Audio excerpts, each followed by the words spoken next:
नमो तस्स भगवतो अरहतो सम्मा सम्बुद्धस्स।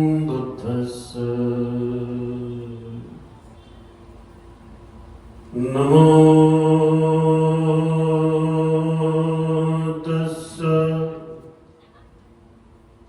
भगवतो अरहतो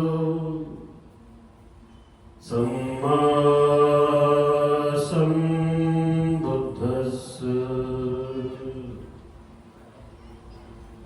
नमो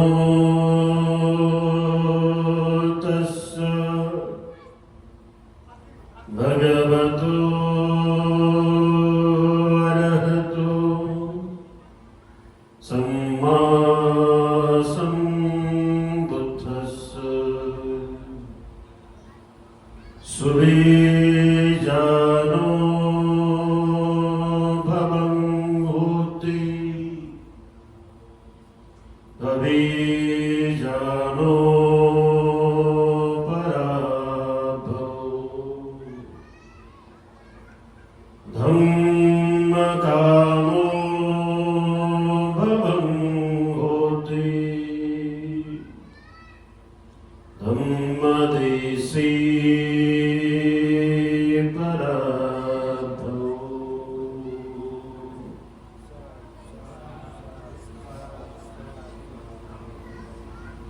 दुःखमुक्त महामानव तथागत सम्यक संबंध तथागतांचा दुःखमुक्तीचा महानार्य संदेश बौद्ध धम्म तथागताच्या धम्माचा प्रचार आणि प्रसार करणारा तथागतांचा पवित्र भिक्खू संघ बुद्ध धम्म संघ हे तीनही रत्न ज्यांच्या महान त्याग बलामुळे प्राप्त झाले ते बोधिसत्व डॉक्टर बाबासाहेब आंबेडकर कारेगाव नगरीमध्ये आज पहिली बौद्ध धम्म परिषद आपल्या सर्वांच्या सहकार्यामुळे दानामुळे त्यागामुळे या ठिकाणी संपन्न होत आहे। आजच्या या धम्म परिषदेचे मुख्य धम्मदेशनाकार ज्यांच्या उपस्थितीमध्ये आज ही धम्म परिषद संपन्न होत आहे आमचे कल्याण मित्र धम्मबंधू भिक्खू करुणानंदजी महास्थवी संचालक the great happiness YouTube channel. आजच्या धम्म परिषदेचे उद्घाटन पुण्यातील पुण्यवान लोकांना अधिक पुण्यवान बनवण्याचं काम करणारे आमचे धम्मबंधू कल्याण मित्र भिक्खू बुद्धघोष मेत्ता महाथेरो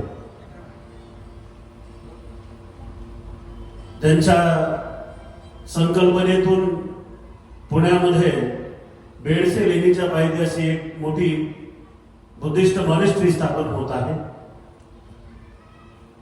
आमच्या समवेत या धम्ममंचावर विराजित असलेले आमचे कल्याण मित्र धम्मबंधू भिक्खू धम्मबोधीजी थेरो आणि हा वर्षावा संपला की महाथेरो संचालक purity of mind YouTube channel.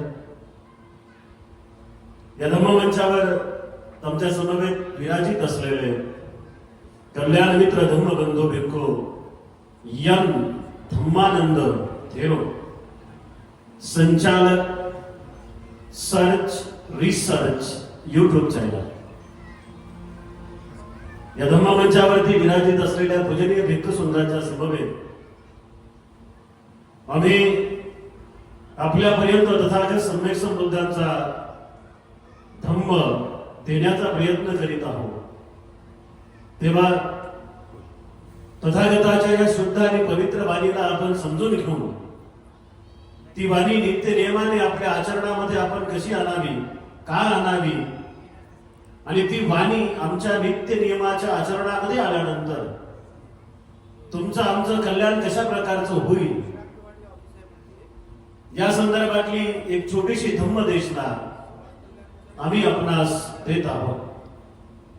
आपण हे बुद्धाचं वचन अतिशय उत्साह वर्धक चित्तानं ग्रहण करावं अशी सुरुवातीला मंगल मैत्री आपल्या सर्वांप्रती अर्पण करतो. विशेषतः धम्मोदय द राईज ऑफ धम्मा या आपल्या युट्यूब चॅनलला बघणाऱ्या सर्व दर्शकांसाठी विशेष मंगल मैत्री अर्पण करून ही धम्म परिषद ज्या ज्या उपासकांच्या दानावर, त्यागावर, परिश्रमावर, सेवेवरती संपन्न होत आहे त्या सर्वच दानशूर, त्यागी, सेवाधारी उपासक उपासिकांच्यासाठी अनंत अनंत मंगल मैत्री सुरुवातीला व्यक्त करतो. आणि आपणही सर्वांनी त्या सर्व लोकांसाठी मंगल मैत्री व्यक्त करायची आहे. उपस्थितांनो, मी जी सुरुवातीला गाथा बोललेला आहे तथागत सम्यक बुद्धांनी दिलेलं अतिशय सुंदर असं एक सूक्त आहे ज्याचं नाव आहे पराभव सूक्त. आणि या पराभव सूक्तातील गाथा क्रमांक 2 आहे. भगवंतांनी या गाथेच्या द्वारे आम्ही कोणत्या प्रकारची माणसं झालो पाहिजे हा उपदेश अतिशय सुंदर पद्धतीनं इथे तथागत सम्यक बुद्धांनी देण्याचा प्रयत्न केलेला आहे. तथागत सम्यक बुद्ध म्हणतात की या जगातल्या प्रत्येक माणसाला वृद्धिंगत होण्याचा एक मोह आहे. या जगातल्या प्रत्येक माणसाला पुढे आणि पुढे जाण्याची एक इच्छा आहे. या जगातल्या प्रत्येक माणसाला झोपडीचा बंगला, बंगल्याचा महाल बनवण्याची एक इच्छा आहे. या जगातल्या प्रत्येक माणसाला सायकलची 2 व्हीलर, 2 व्हीलरची 4 व्हीलर आणि 4 व्हीलरचं विमान आपल्या दारात असलं पाहिजे अशी प्रत्येकाची इच्छा आहे. या जगातल्या प्रत्येक माणसाला इतरांपेक्षा मला चांगलं कसं दिसता येईल हा त्याच्या मनातल्या सगळ्या विचारांचा काहोल लक्षात घेता तुम्ही आम्ही सुद्धा या जगामध्ये वावरत असताना तुम्हाला आम्हाला काय व्हायचंय आणि भगवंतांनी वृद्धिंगत होणाऱ्या माणसाची लक्षणं कोणती सांगितलेली आहे याचा तुम्ही आम्ही या धम्म परिषदेच्या माध्यमातून विचार करूया. आपल्या सर्वांना सुरुवातीला एक प्रश्न असेल की ही धम्म परिषद आपण का आयोजित केली. तर ही जी गाथा आहे या गाथेच्या अर्थामध्ये या धम्म परिषदेचं कारण आहे. धम्म परिषदेला का निर्माण होतात आणि धम्म परिषदेला का व्हायला पाहिजे त्याचं कारण हे आहे की आजच्या सध्या परिस्थितीमध्ये भारतामध्ये चाललेलं वातावरण जर तुम्ही आम्ही बारकाईनं पाहिलं तर खरोखर विचार केला तर हे लक्षात येतं की श्रद्धावंतांसाठी, धम्माचं आचरण करणाऱ्यांसाठी हे फारसं पूरक असलेलं वातावरण तुमच्या आजूबाजूला नाहीये. मग इथे तथागत सम्यक बुद्धांनी तुम्हाला आम्हाला शिकवलेला प्रचंड मोठा आशावाद कामात आणायचा आहे आम्हाला. आम्ही काय असलो पाहिजे? आशावादी असलो पाहिजे. आता आशावादी असणं म्हणजे दुसऱ्याच्या भरोशावर राहणं असं त्याचा अर्थ होत नाही. बऱ्याच ठिकाणी आपण ऐकतो दे रे हरी पलंगावरी नाही देतो का बापा जाय तू तुझ्या घरी मी माझ्या घरी. अशी जर तुमची आमची मानसिकता असेल तर मग आम्हाला काही मिळणार नाही. इथे आशावाद या गोष्टीचा अर्थ तुम्ही आम्ही लक्षात घेतला पाहिजे. बघा आम्हाला एक प्रोजेक्ट दिलेला आहे आमच्या बापानं आणि आमच्या बापाचा प्रोजेक्ट आम्ही मरेपर्यंत तो आम्हाला पूर्ण करायचा आहे, लक्षात ठेवा. आणि त्या प्रोजेक्ट साठी आमचं सगळं काही आम्ही देण्याचा प्रयत्न केला पाहिजे. ही आजची कारेगाव मध्ये होत असलेली पहिली धम्म परिषद त्या डॉक्टर बाबासाहेब आंबेडकरांच्या प्रोजेक्टला आम्ही समर्पित करूया, बाबासाहेबांच्या संकल्पाला समर्पित करूया. आमच्या बापाचं स्वप्न होतं या भारतातल्या प्रत्येक माणसाला बौद्ध बनवणं. काय करायचं होतं आमच्या बापाला? बोधिसत्व डॉक्टर बाबासाहेब आंबेडकरांचं स्वप्न होतं की या भारतातला प्रत्येक माणूस बौद्ध झाला पाहिजे. आता इथे दोन गोष्टी आहेत. आम्ही जातीला आणि धर्माला फारशी किंमत देणारे लोक नाही, है ना. सोशल वेलफेअर मधून आपल्याकडे एक अधिकारी आले होते, सहाय्यक समाज कल्याण अधिकारी. आणि समाज कल्याण खात्यामध्ये धर्म आणि जात याच्या पलीकडे जाऊन मानवतेसाठी काम केलं जातं.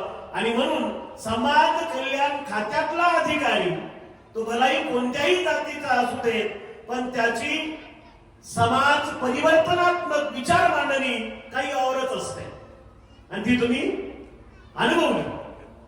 समाज कल्याण या खात्याच्या माध्यमातून जात आणि धर्माच्या पलीकडे जाऊन भगवान बुद्धांच्या विचारातलं काम करता यावं म्हणून एका हातामध्ये पोलिसाची नोकरी आणि दुसऱ्या हातामध्ये समाज कल्याण अधिकारी पद असताना साहेबांनी पोलिसाची नोकरी नाकारली आणि समाजाच्या उत्कर्षासाठी समाज कल्याण खातं निवडलं. 26 वर्षापूर्वी समाजाचं कल्याण भगवान बुद्धाने केलं. येते लक्षात? 26 वर्षापूर्वी तथागत भगवान बुद्धाने समाज कल्याण खातं काढलं असं समजून चला. आणि या धम्म परिषदेच्या माध्यमातून तुम्हाला आम्हाला काय करायचं आहे, तर या धम्म परिषदेच्या माध्यमातून आम्हाला करायचं आहे, मी जी पहिले गाथा तुम्हाला बोललो त्या गाथेचा अर्थ आम्ही नीट लक्षात घेतल्यानंतर आम्ही या कार्यक्रमाच्या माध्यमातून आम्हाला काय करायचं आहे, मंडप टाकायचं आहे, स्टेज टाकायचं आहे, 4-2 भंतींना बोलवायचं आहे, 2-4 लेखक साहित्यिक प्रवचनकारांना बोलायचं आहे, भाषणकारांना बोलवायचं आहे, 10-15-20 लोकांचे सत्कार करायचे आहेत, जेवण द्यायचं आहे लोकांना. एवढ्या पुरताच कार्यक्रम आहे का? एवढ्या पुरता कार्यक्रम आहे का? नाही. आणि म्हणून ज्या कामासाठी आला ते काम तुम्ही इमाने इतबारे करा. कोणी बोलवलं म्हणून आले असताल तर तुमचा काही फायदा होणार नाही. आणि आमच्याच गावात आहे म्हणून जावंच लागतं, नाहीतर सरपंच बाई आम्हाला म्हणून काय बोल माहित नाही असं म्हणून जर आलं असता तर काय फायदा नाही बाबा. तुमचा विचार इथे जे तथागत सम्यक संबुद्धांनी सांगितलं की आम्ही धार्मिक कार्यक्रमामध्ये कसे गेलो पाहिजे, तर नंबर 1 आम्ही धार्मिक कार्यक्रमामध्ये जात असताना पांढऱ्या वस्त्रातच गेलो पाहिजे. आता जे नाही पांढऱ्या वस्त्रात आले त्यांनी उठून जरा असं मी म्हणत नाही, बसा, पण दुसऱ्या परिषदेला येताना पांढऱ्याच कपड्यात या, है ना. धम्माच्या कार्यक्रमामध्ये जाताना तुम्ही पांढऱ्या वस्त्रात आले पाहिजे. आणि धम्माच्या कार्यक्रमाला आल्यानंतर तुम्ही पूजनीय भिक्खू संघाचं बंधन घेतलं पाहिजे, केलं पाहिजे, त्यांचं स्वागत केलं पाहिजे. ते तुम्ही केलं बऱ्याच लोकांनी. बरं, एवढ्यातच कार्यक्रम संपत नाही बरं, है ना. झालं आता बंदीची भेट झाली, बंदानी बंदीची, आणि येतो आम्ही, तुम्ही तुमचे लोक तुमची परिचय आम्ही चाललो घरी, आहे का नाही. एवढ्याला होईल का? नाही. काही फक्त भोंग्यांकडे लक्ष ठेवतात आणि जेव्हा आयोजक म्हणतात उपासक उपासिकाच्या जेवणाची वेळ झाली आणि मग आम्ही गर्दी नसतो, बाप्पा या कुठून प्रवचनाला तो खुर्च्या खालीच होत्या, आता पंक्तीवर पंक्ती आली कुठून, म्हणजे धार्मिक कार्यक्रमामध्ये आम्ही फक्त काय टप्पू मारायला येतो का? नाही. धार्मिक कार्यक्रमाला येत असताना आमच्या काही जबाबदाऱ्या आहेत. त्या जबाबदाऱ्या जर तुम्ही पूर्ण करत असाल तर तुम्ही रिअल बुद्धिस्ट. पहिली आमची जबाबदारी आहे, आमच्या बाबांना सांगितलं, अरे चांगलं काम करत असताना पांढरे शुभ्र वस्त्र परिधान करून जा. दुसरं, कार्यक्रमाला जात असताना शुद्धीवर जा. कार्यक्रमाला जात असताना कसे जा? शुद्धीवर जा. बऱ्याच ठिकाणी आम्ही गेलो साहेब कार्यक्रमाला, स्टेजवर चढता चढता काय येतात, वंदाने बनते. बापा आम्हाला वाटते आशीर्वाद देऊ कसा? बाबासाहेबांना बुद्धाने ती परमिशन दिली नाही एक काठी सोबत ठेवायची. म्हणजे शुद्धीवर गेलो पाहिजे आपण. शुद्धी म्हणजे फक्त हीच शुद्धी नाही, आंतरिक शुद्धताही आमची असली पाहिजे आणि आम्ही सतर्क असलो पाहिजे. आम्ही स्मृती संपर्जन्य युक्त चित्तानं आलो पाहिजे. ही दुसरी जबाबदारी आहे. तिसरी जबाबदारी काय? कार्यक्रमाला येणाऱ्या म्हणजे प्रवचन ऐकणाऱ्या लोकांची तिसरी जबाबदारी काय? त्यांनी प्रवचन होईपर्यंत अजिबात उठता कामा नये. आता ही तुमची पहिली धम्म परिषद आहे म्हणून सांगू लागलो आहे ना. दुसऱ्या धम्म परिषदेला आलो की मग दुसरंच सांगतो.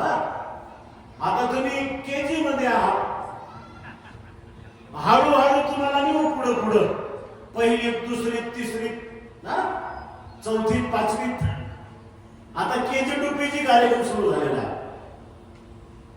दुसरी जबाबदारी काय?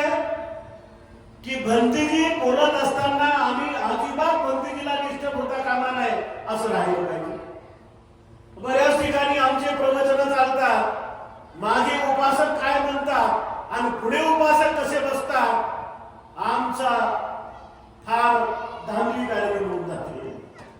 तर आम्ही मस्त छान बोलतो बोलतो बोलतो, कधी कधी एखादं असं बसलेलं असते की असं वाटते आताच बसून उठत उठून आलं काय, स्मशान भूमीचे आहे का काय. कधी कधी असे बसतात आणि असं पाहतात जसं काय बंदीने 100 रुपये सोडले. बोलणाऱ्या बंदीने पण असं. आता असा माणूस जर पुढे असला लोखंडे आणि तुमच्या बालटीत जर असा माणूस असला तर काम होतील का? सांगा. म्हणजे असे माणसं जर समोर असले तर भंतीजी प्रवचन कसे देतील बरं? आता आम्हाला त्या सवय झालेल्या आहे. आम्हाला सवय का झालेल्या आहेत, लोक झोपलेले असले तरी आम्ही आमचं बोलतोच. हो, जेवढं ऐकलं तेवढा तुमचा फायदा. आणि आमचे आवाज असे आहेत, आम्ही मेलेल्याला उठून बसवतो तर झोपलेला तर काय. आणि बेकूचं हे पहिलं कर्तव्य आहे, झोपलेल्या माणसांना जागी करणं. आणि भले लोक म्हणत असेल की आमचा समाज लय जागृत झाला, लय जागृत झाला. नाही हो, आमचा 75% समाज आणखी झोपलेला आहे. जेव्हा 100% जागृत होईल ना, तेव्हा जाहीर करा तुम्ही, जेव्हा तुमचा समाज 100% जागृत होईल तेव्हा हा भारत बौद्धमय झालेला असेल, लक्षात ठेवा. तिसरी जबाबदारी आपली कोणती आहे? तिसरी जबाबदारी अतिशय महत्वाची आहे की कार्यक्रमाला या नाहीतर नका येऊ. काही कार्यक्रम तुमचे असतील ठरलेले, पोराचं लग्न, पोरीचा साखरपुडा, कोणी मेलं त्याची मयत, मेलेल्याचे 10 दिवस, मेलेल्याचं 1 वर्ष. भलं तर कार्यक्रमाच्या दिवशी अशा कोणता घरगुती कार्यक्रम ठेवू नये, तरी ठेवला तुम्ही एखादा, है ना, घरातला एखादा कार्यक्रम ठेवला आणि तुम्ही जर म्हणलात की नाही आमचं होत नाही, आम्हाला काही जमणार नाही, तर घरी त्या दिवशी कार्यक्रम ठेवणाऱ्या माणसाला घरच्या कार्यक्रमात जेवढा खर्च येईल, समजा घरच्या कार्यक्रमासाठी जर 25,000 खर्च येत असेल तर धम्म कार्यक्रमासाठी त्याला त्यातले 12,500 रुपये झाले. म्हणजे मला सांगायचं काय की प्रत्येक माणसा माणसाने धार्मिक कार्यक्रमासाठी आपलं दान दिलंच पाहिजे, है ना? ती जबाबदारी आहे ती. तुमच्या धर्माचा प्रचार करण्यासाठी इतर लोक कसा खर्च करतील हो? आणि ती वाट आम्ही पाहावी का? अजिबात पाहू नये. नाहीतर ते कार्यगावचे लोक करत बसतील, आम्हाला काय घेऊन दिलं. पुण्याच्या लोकांनी म्हणायचं पुन्हा इथून 150 म्हणजे 1.5 तास आहे म्हणजे पुढं, आहे ना? भीमा कोरेगाव पुढं आणखी पुढं, मग ते 1.5 तास कोण जाणार? त्या लोकांनी कशाला पैसे द्यायचे, आहे का नाही? असं नाही. प्रत्येक धार्मिक कार्यक्रमामध्ये आमचा पैसा गेलाच पाहिजे. आणि जर ह्या छोट्या छोट्या गोष्टी तुम्ही आम्ही करू, तेव्हा कुठे सातत्यपूर्ण असे धार्मिक धम्म प्रबोधनाचे कार्यक्रम होतील. आणि या धम्म प्रबोधनाच्याच कार्यक्रमातून आमचा समाज जागृत होईल. डॉक्टर बाबासाहेब आंबेडकरांनी आम्हाला एक मूलमंत्र दिलेला आहे. तो मूलमंत्र आपण सगळ्यांनी लक्षात ठेवला पाहिजे, सातत्यपूर्ण लक्षात ठेवला पाहिजे. काय म्हणले होते बाबासाहेब? धर्मांतरित बौद्धांनो, हा शब्द खूप महत्वाचा आहे. धर्मांतरित बौद्धांनो, माना सन्मानासाठी, नुसतं मिरवण्यासाठी, धर्मांतरित बौद्धांनो माना सन्मानासाठी, नुसतं मिरवण्यासाठी, जय जयकार करण्यासाठी हा धम्म मी तुम्हाला दिलेला नाही. तर हा धम्म देण्यापाठीमागचा एकच उद्देश आहे की तुम्ही सुरुवातीला शुद्ध व्हा, बुद्ध व्हा आणि मग लोकांना शुद्ध करा, बुद्ध बनवा. आणि त्यासाठी एक उपक्रम दिला बाबासाहेबांनी तुम्हाला आम्हाला. कोणता? बाबासाहेब म्हणतात की माझे जिथे 4 घरं असतील तिथे मला एक बुद्ध विहार पाहिजे म्हणजे पाहिजे, है ना? पुण्यातल्या पुण्यवान लोकांसाठी आमच्या भंतेची भली मोठी मॉनेस्ट्री तयार करतायत, जवळजवळ 3 एकर जागेवरती.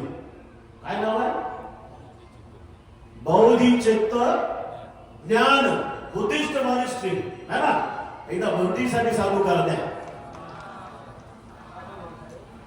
हे तुमच्या नातेवाईक असलेले भंतीचे म्हणजे इकडले भंतीचे आहेत. तर बाबासाहेबांना काय सांगितलं होतं की माझा जिथे समाज आहे तिथे मला एक विहार पाहिजे. आता ही विहार कशासाठी पाहिजे? तर ही जी गाथा तुम्हाला सांगितली मी, भगवंतांनी जे पराभव सूक्तामध्ये दुसरी गाथा सांगितलेली आहे, ज्या ज्या माणसाला स्वतःचा पराभव करून घ्यायचा नाहीये, ज्या ज्या माणसाला स्वतःचा उत्कर्ष करायचा आहे, ज्या ज्या माणसाला स्वतः पुढे आणि पुढे जायचं आहे, त्या त्या माणसाने बुद्ध विहाराशी संलग्न असलंच पाहिजे. बाबासाहेब काय म्हणले? बाबासाहेब म्हणले की जिथे माझा समाज असेल त्या समाजासाठी मला एक बुद्ध विहार पाहिजे. बाबासाहेब असं नाही म्हणले की 3 मजली 4 मजली 6 मजली 10 मजली 15 मजली बुद्ध विहार बांधा. बाबासाहेब म्हणले बुद्ध विहार बांधा. आता बुद्ध विहार म्हणजे काय? बुद्ध विहार म्हणजे काय? 4 भिंती, 2 खिडक्या, 1 दरवाजा आणि त्या 4 भिंतीच्या आतमध्ये एक बुद्ध आणि बाबासाहेबांची मूर्ती म्हणजे बुद्ध विहार आहे का? आहे का? आहे? तुम्ही तुमच्या घराला काय म्हणता? सूर्यवंशी निवास, दामोदर निवास, भालेराव निवास, उपरवट निवास, है ना? लोखंडे निवास. तुमच्या घराचे नाव तसे आहेत ना बऱ्याच ठिकाणी. आणि जरा पुढारलेला समाज असेल तर राजगृह, लुंबिनी, अमुक तमुक असं असते. बुद्ध विहार म्हणजे काय? जिथे बुद्ध आणि बाबासाहेबांची फक्त मूर्तीच नेऊन ठेवल्यानं ते बुद्ध विहार होत नाही. त्या बुद्ध विहारात जर रोज वंदना होत नसेल तर त्याला तुम्ही बुद्ध विहार म्हणू नका, ते आहे समाज मंदिर. 2 टाइम जर बुद्ध विहारात वंदना होत नसेल तर त्याला बुद्ध विहार तुम्ही कसं म्हणणार? तुमचं विहार जर 14 एप्रिल 6 डिसेंबर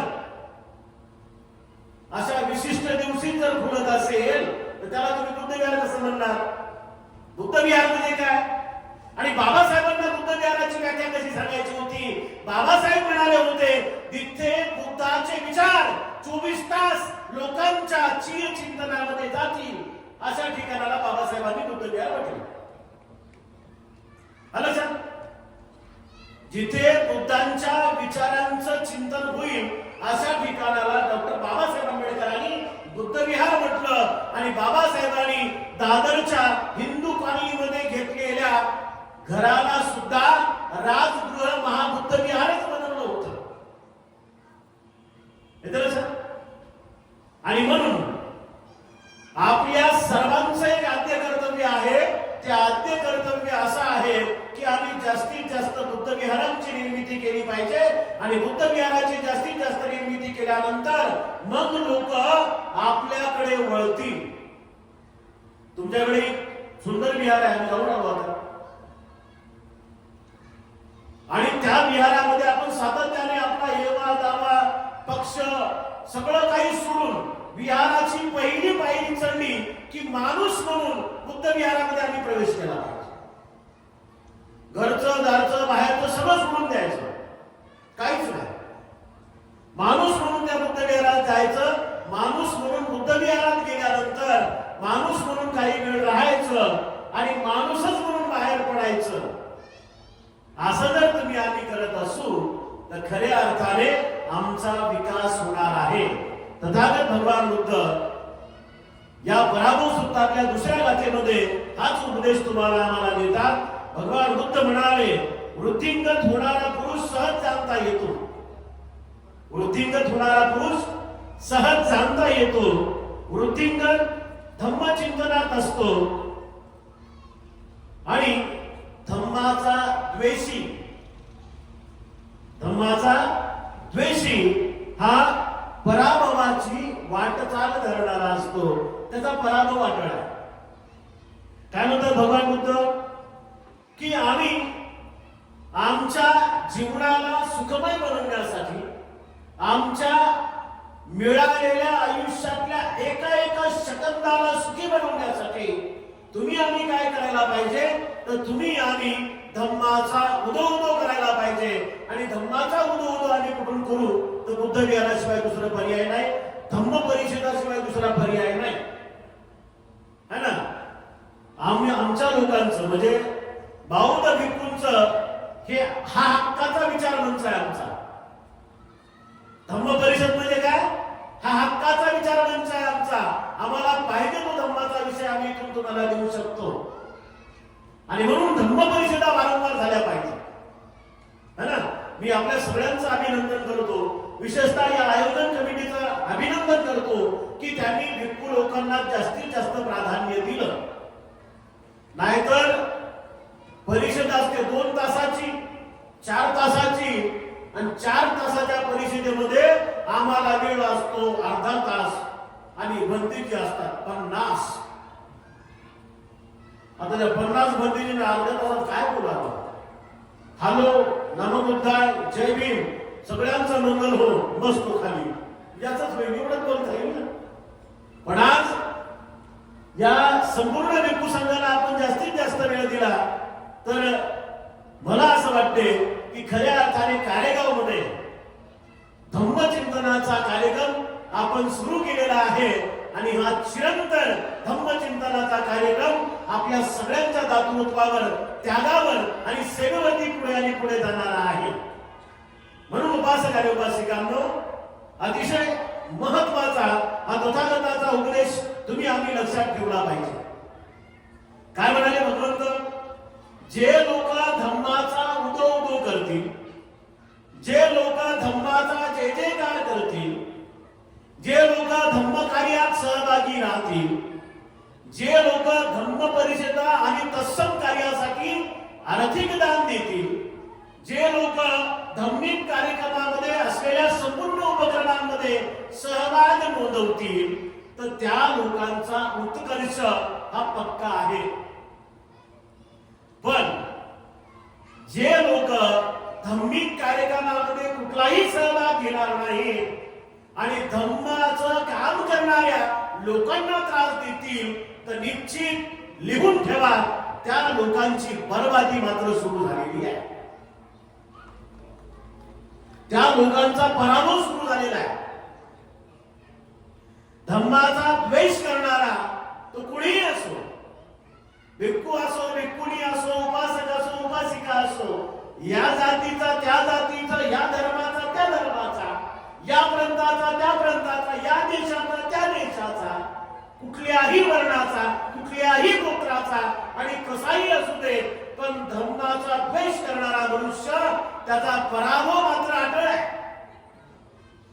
26 वर्षापासून आपल्याकडे असलेल्या बौद्ध साहित्यामध्ये धम्माचा द्वेष करणारे लोक, त्यांचा पराभव आणि पराभवच झालेला आहे. आणि म्हणून तुम्ही आम्ही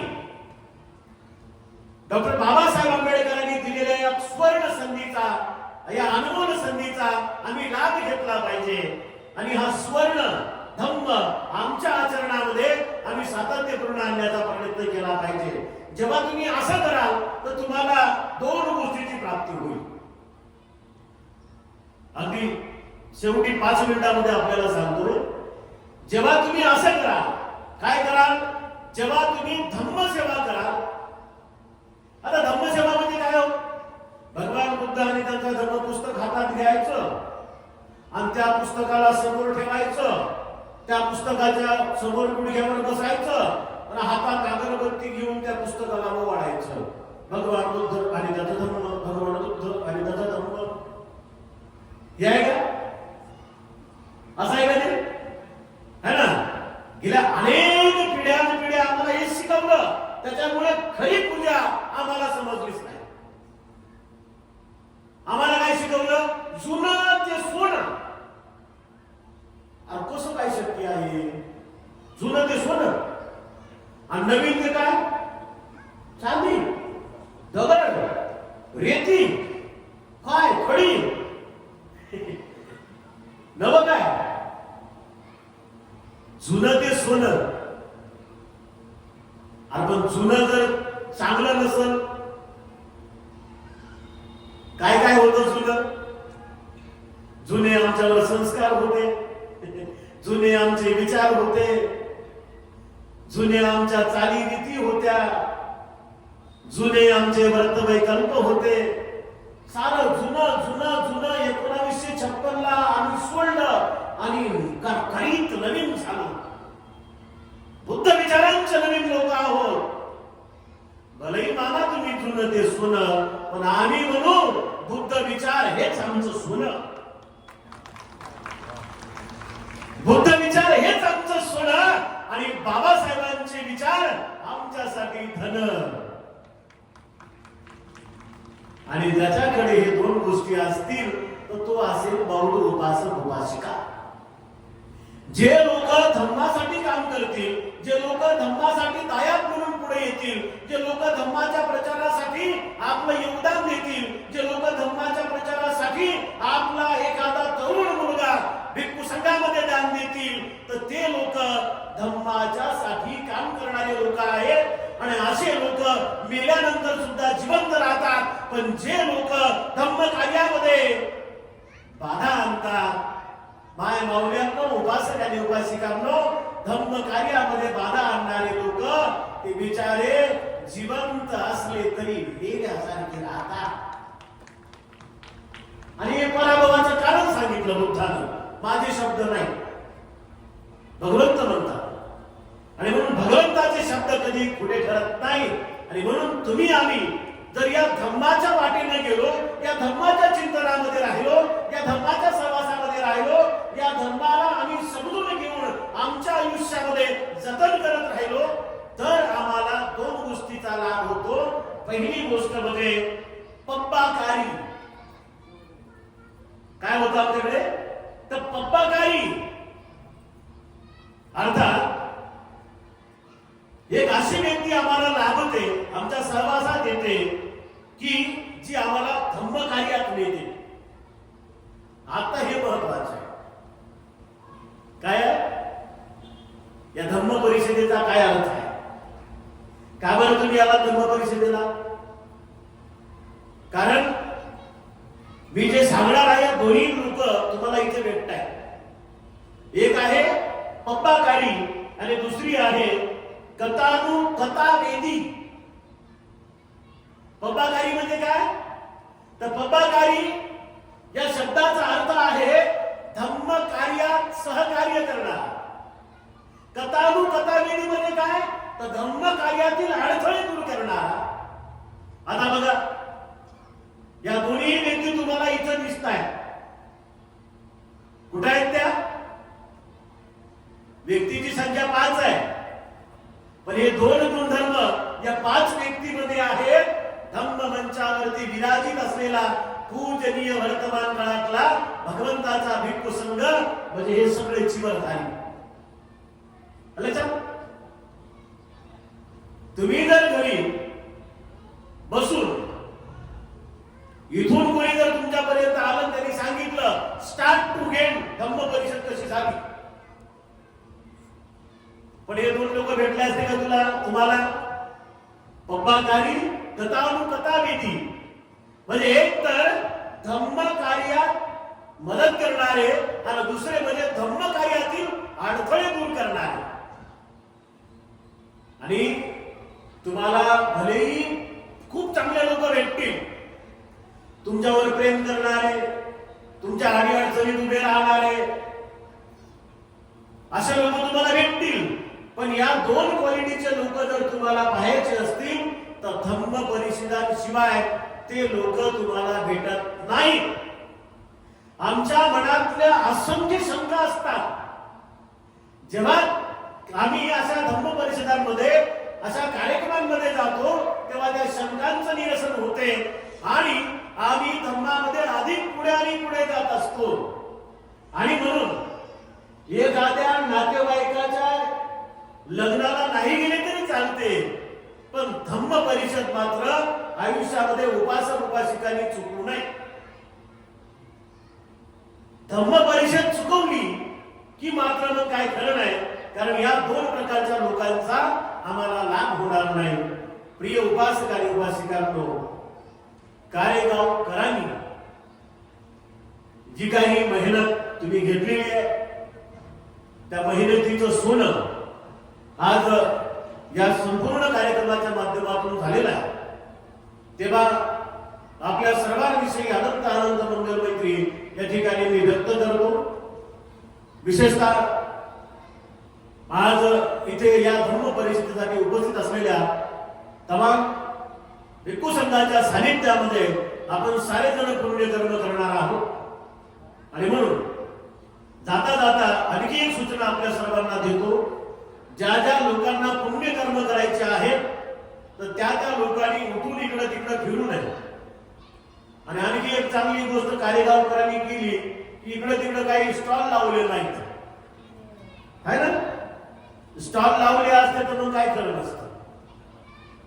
मग अर्धे या दुकानात, अर्धे त्या दुकानात, अर्ध्याच्या हातामध्ये जिलेबी, अर्ध्याच्या हातामध्ये भजी, कोण्या बाईच्या हातात पोता, बांगड्या, याचाच कार्यक्रम झाला असता. आणि मग खरं ते स्टॉल लावूच नाही आपल्या लोकांनी. धम्म परिषदामध्ये तर लावूच नाही. धम्म परिषदामध्ये फक्त धम्माचं सोनं लुटण्यासाठी यावं. आज या सुंदरशा कार्यक्रमामध्ये आपण सकाळपासून हजर आहात आणि आणखी 2-3 तास आपण बसणार आहात. तर आपल्या सर्वांच्या दातृत्वासाठी, आपल्या सर्वांच्या त्यागासाठी, आपल्या सर्वांच्या सेवेसाठी अनंत मंगल मैत्री या ठिकाणी मी आपल्या सर्वांप्रती व्यक्त करतो. विशेषतः जाता जाता फक्त एवढंच सांगतो की धम्म परिषद कोणत्या एका माणसामुळे सक्सेस होत नसते. लक्षात? धम्म परिषद कोणाची असते? कोणाची असते? उपासकाची, उपासिकेची, भंतेजीची, आर्यजींची. कोणाची असते? धम्म परिषद असते धम्माची आणि धम्माच्या चिंतनाची. म्हणजे या धम्म परिषदेसाठी न कळत अनेक लोकांचं सहकार्य लाभलेलं आहे आणि आपल्या सर्वांच्या दातृत्वातून ही धम्म आणि म्हणून हा धार्मिक कार्यक्रम पुढे आणि पुढे नेण्यासाठी दरवर्षी ही धम्म परिषद इथे होण्यासाठी आपण सातत्यपूर्ण योगदान द्यावं. शेवटी जाता जाता फक्त एवढंच सांगतो की जे लोक धम्माच्या कार्यासाठी सहकार्य करतील त्यांचा विजय आहे, त्यांचा जय आहे. पण जे लोक धम्माला मागे आणि मागे नेण्यासाठी कार्य करतील त्यांचा पराभव मात्र निश्चित आहे. त्यांचा पराभव झाल्याशिवाय राहणार नाही. आणखी एक महत्वाचं की धार्मिक कार्यक्रमातला 1 रुपया सुद्धा, आता हे महत्वाचं आहे ना, धार्मिक कार्यक्रमातला 1 नया रुपया सुद्धा उपासक उपासिकांनी घरी वापरू नये. असं म्हणू नये की आता कार्यक्रमातले एवढे उरले आता आम्हीच ठेवतो, तसं म्हटल्यावर पराभव होतो है ना. तसं करू नका. कारण या 2 क्वालिटीचे लोक जर तुम्हाला पाहिजे असतील, धम्म कार्यातले अडथळे दूर करणारे आणि धम्माकडे घेऊन जाणारे, तर पहिलं तुमचं हे दातृत्व आहे की आमच्याकडे उरलेला पैसा जो असेल तोही आम्ही धम्म कार्यामध्येच लावावा. धम्म कार्यातला 1 नया रुपया उपासक उपासिकांनी स्वतःसाठी घरच्या लोकांसाठी वापरू नये हे बुद्धानं सांगून ठेवलेलं आहे. जेवढं काही देता येईल आपल्याला तेवढं जास्तीत जास्त धम्म कार्यासाठी आपण देण्याचा प्रयत्न करावा. यामध्ये आपल्या सर्वांचं मंगल आहे, यामध्ये आपल्या सर्वांचं कल्याण आहे. तुम्ही देताच्या दानातून धम्म परिषदा होतात. तुम्ही दिलेल्या दानातून भिक्खू लोक येतात. तुम्ही दिलेल्या दानातून सारा कार्यक्रम होतो आणि आम्ही सुद्धा तुम्हाला जाता जाता एक दान देऊन जातो. त्या दानाला म्हटलेलं आहे धम्मदान है ना. म्हणजे आम्ही देतो ते धम्मदान आणि तुम्ही देता ते आमिषदान. पैसा अडका जे काही वस्तू पिस्तू असतील त्या, तर म्हणून या गोष्टीसाठी आपण तत्पर राहावं आणि धर्माच्या दानासाठी आपण जास्तीत जास्त पुढे येण्याचा प्रयत्न करावा. आपल्या सर्वांविषयी अनंत अनंत मंगल मैत्री व्यक्त करतो. विशेषतः काय समितीचं नाव, भारतीय बौद्ध महासभा व अष्टांग मार्ग या संस्थेच्या माध्यमातून ही पहिली धम्म परिषद या ठिकाणी संपन्न होत आहे. आपल्या सर्वांच्या विषयी अनंत अनंत मंगल मैत्री व्यक्त करतो आणि मी माझी रजा घेतो.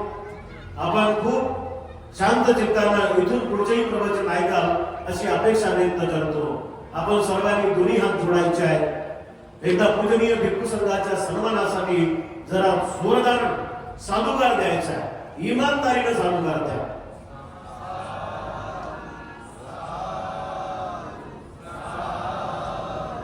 एकदा भगवान बुद्धाचा, भगवान बुद्धाचा, बौद्ध धम्माचा, बौद्ध धम्माचा, भिक्खू संघाचा, भिक्खू संघाचा, बोधिसत्व डॉक्टर बाबासाहेब आंबेडकरांचा, बोधिसत्व डॉक्टर बाबासाहेब आंबेडकरांचा. जय भीम.